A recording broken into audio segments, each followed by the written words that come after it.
राजस्थान की राजनीति के धुरंधरों की अगर बात करें तो उनमें डॉक्टर हरि सिंह का नाम भी शामिल है। इस वक्त एचबीसी न्यूज के इस खास प्रोग्राम खास मुलाकात में हमारे साथ मौजूद हैं डॉक्टर हरि सिंह। आइए उनसे जानते हैं राजस्थान के वर्तमान हालातों के बारे में और राजनीति से जुड़े कुछ सवालों की बारे में।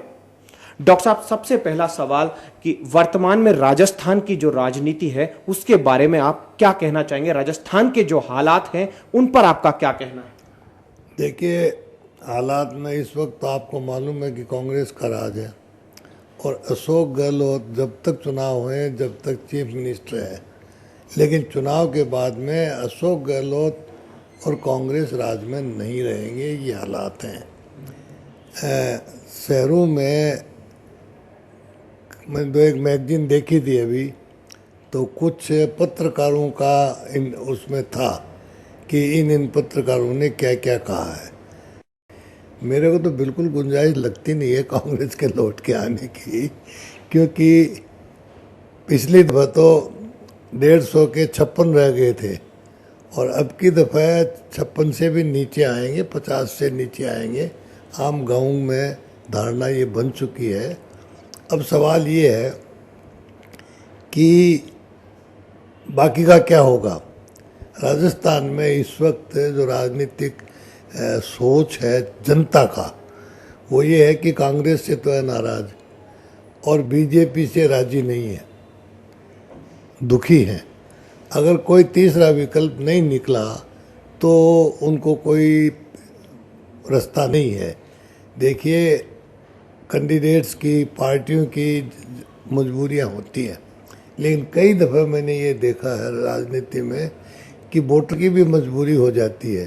तो वोटर की अगर ये मजबूरी हो गई कि कहाँ वोट दें, ऐसी स्थिति में राजस्थान का भविष्य अभी कुछ कहा नहीं जा सकता। डॉक्टर साहब, एक खास सवाल कि आप डॉक्टर हैं, नब्ज पकड़ना बखूबी से जानते हैं। आपने आम जनता की नब्ज पकड़ी है। आम जनता क्या चाहती है? क्या अभी भी जादू चल रहा है इस सरकार का, खासतौर पर अशोक गहलोत का? देखिए, आप मीडिया में चला दें जादू और पत्रिका में चला दें, कहीं चला दें, लेकिन पब्लिक में तो जादू है नहीं।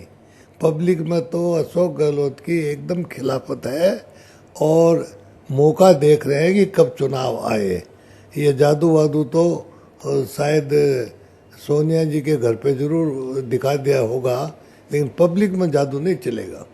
एक और खास सवाल, आप राजनीति से जुड़े रहे हैं, एक मन में टीस होती है, आपको ऐसी कौन सी टीस है जो हमेशा परेशान करती है? आपको लगता है कि राजनीति में शायद ऐसा होता तो काफ़ी बेहतर होता, क्योंकि आम जनता के हितों के लिए आपने काफ़ी लड़ाइयाँ लड़ी हैं, तो आम जनता के हितों में क्या बेहतर हो सकता था? देखिए, व्यक्तिगत मैं कहना तो नहीं चाहूँगा, लेकिन जब आप व्यक्तिगत सवाल खड़ा कर दिया है, अशोक गहलोत से ज़्यादा राजनीतिक बेईमान मैंने नहीं देखा।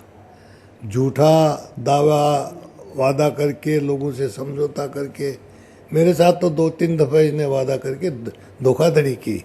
और अशोक गहलोत से बड़ा जातिवाद कोई आदमी नहीं है।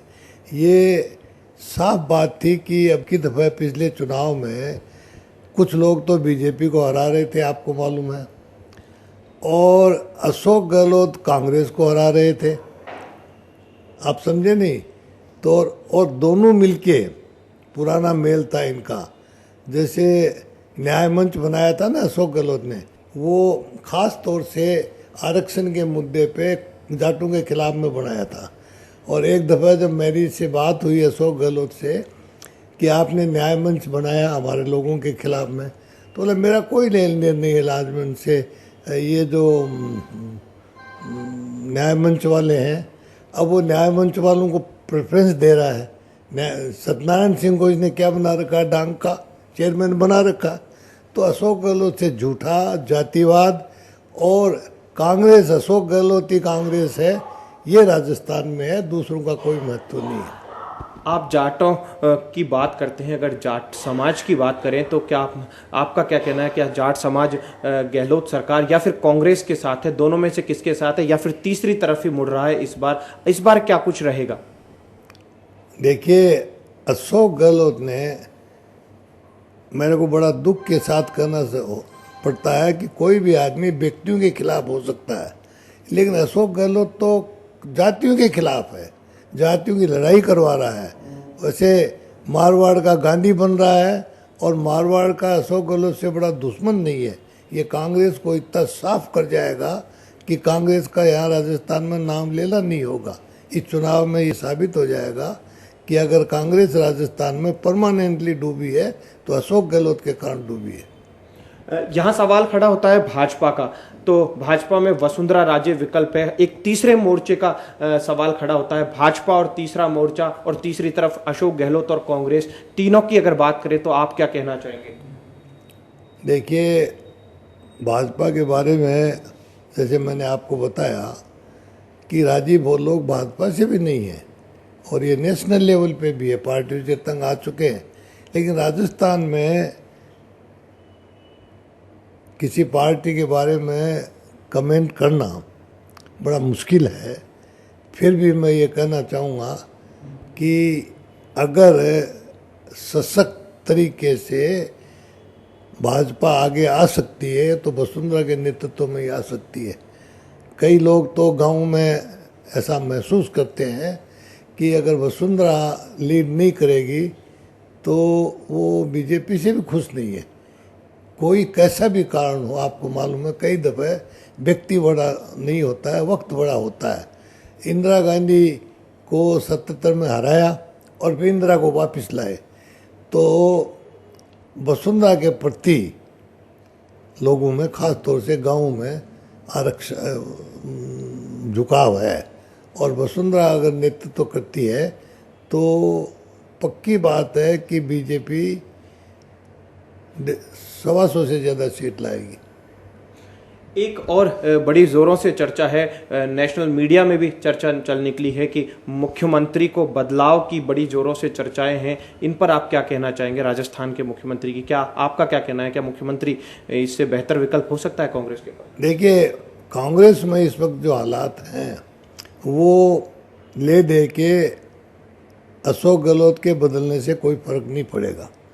चाहे अशोक गहलोत को बदल दो, तो आपको याद होगा या आपको मालूम होगा कि बंसीलाल जी को बदला था भजनलाल से, तो कोई फर्क नहीं पड़ा। राजस्थान में कांग्रेस को अभी डूबने में कोई नहीं बचा सकता। ईश्वरी कोई करामात या कोई बात करे, खुद राम जी भी आ जाए तो भी मेरे ध्यान से कांग्रेस को बचा नहीं सकते। कार्यक्रम में फिलहाल लेंगे एक छोटा सा ब्रेक के बाद फिर डॉक्टर हरी सिंह से चर्चा जारी रहेगी।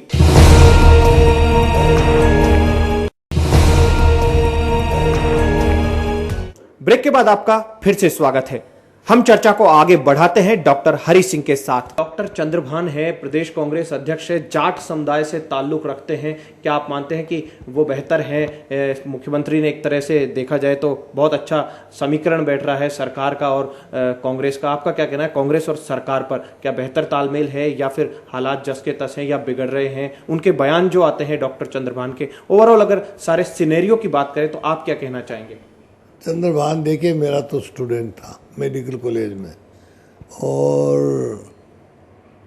वो जब बात करता है तो उसकी बात पे कोई सीरियसली लेता है क्या? कांग्रेस ही भले ही सीरियसली ले, न तो पब्लिकली सीरियस लेती और न काश्तकार सीरियसली लेता। उसका तो एक मजाक बना रखा है, बहरूपिया के रूप में वो काम कर रहा है। और मैंने तो कहा भी है कई दफ़े कि शुरू से ही वो पीसीसी प्रेसिडेंट की तरह से न तो उसको कांग्रेस ने तरजीह दी और न उसने हैसियत दिखाई। उसकी हैसियत तो कांग्रेस में अशोक गहलोत के चपड़ासी की है जो वो निभा रहा है। अब वो कांग्रेस का कल्याण करेगा ऐसा मेरे को लगता नहीं है। एक खास सवाल कि जिस तरीके से एक चर्चा बड़ी जोरों पर थी कि डॉक्टर चंद्रभान को का पास नहीं बना, सोनिया गांधी आई तो मिलने नहीं दिया गया या फिर पास नहीं बन पाया, कारण जो भी रहे, इस पूरे मामले पर आप क्या कहेंगे? मैंने कहा ना कि उसकी कोई हैसियत नहीं है, उसकी कभी हैसियत पहचानी नहीं गई। उसको क्यों बनाया था? एक दफ़े मेरे पास वो आया अध्यक्ष बनने के बाद में, लेकिन वो वो तो काम वही करता है जो 2-3 आदमी कांग्रेस में हैं। उसकी यूटिलिटी जिन लोगों ने उसको बनाया था उसकी यूटिलिटी साबित नहीं हुई, तो जिन्होंने बनाया था वो भी खिलाफ है और अशोक गहलोत भी खिलाफ है। चंद्रभान को बनाने में अशोक गहलोत का कोई हाथ नहीं था, लेकिन जिन लोगों ने बना के अशोक गहलोत के खिलाफ में उसकी यूटिलिटी लेना चाहा, तो दोनों ही काम दुविधा में दोनों गए। माया मिलन राम उसके साथ में तो हुआ, और कांग्रेस क्या पब्लिक की नज़र में वो एक मजाक बना हुआ है कि पीसीसी प्रेसिडेंट की इतनी बड़ी बेइज्जती हो, ये आज तक नहीं हुआ कांग्रेस में। और लेकिन वो फिर भी बर्दाश्त कर रहा है। आई डोंट नो कि वो क्या चाहता है। कोई भी थोड़ी बहुत भी शर्म वाला आदमी इतनी बेइज्जती होने के बाद में पीसीसी प्रेसिडेंट रहे, वो चंद्रभान ही हो सकता, दूसरा नहीं हो सकता। एक सवाल और महत्वपूर्ण आकर यहाँ पर खड़ा हो जाता है। अभी इन दिनों के जो हालात देखे गए, अभी की बात है कि जिस तरीके से मेयर अभी धरने पर बैठी थी यहाँ की, उनको गिरफ्तार करके कानोता में छोड़ दिया गया। अभी कानोता थाने में उनसे बात हुई थी, और ये ओवरऑल जो अभी समीकरण चल रहे हैं वो पीसीसी अध्यक्ष के पास पहुंचती है, मिलने नहीं दिया जाता। काफी कुछ उनकी नाराजगी भी है, अधिकारियों से नाराज हैं वो। मेयर को लेकर आप क्या कहना चाहेंगे? ज्योति खंडेलवाल यहाँ की प्रथम महिला है, क्या कहना चाहेंगे? देखिए, महिला के बारे में एज ए महिला तो मैं कहना नहीं चाहूँगा कुछ, लेकिन ज्योति खंडेलवाल टोटल फेलियर है। ज्योति खंडेलवाल को लाने वाला महेश जोशी था। महेश जोशी वो आपस में लड़ रहे हैं। मेरे तो जो जयपुर के लोगों से बात होती है तो दोनों के वेस्टेड इंटरेस्ट टकरा रहे हैं, और जयपुर को लूटने में जो वेस्टेड इंटरेस्ट टकरा रहे हैं उसका ये नतीजा है। लूट में महेश जोशी कहता है मैंने इसको बनाया है, मेरा हिस्सा होना चाहिए। वो कहती है मैं खुद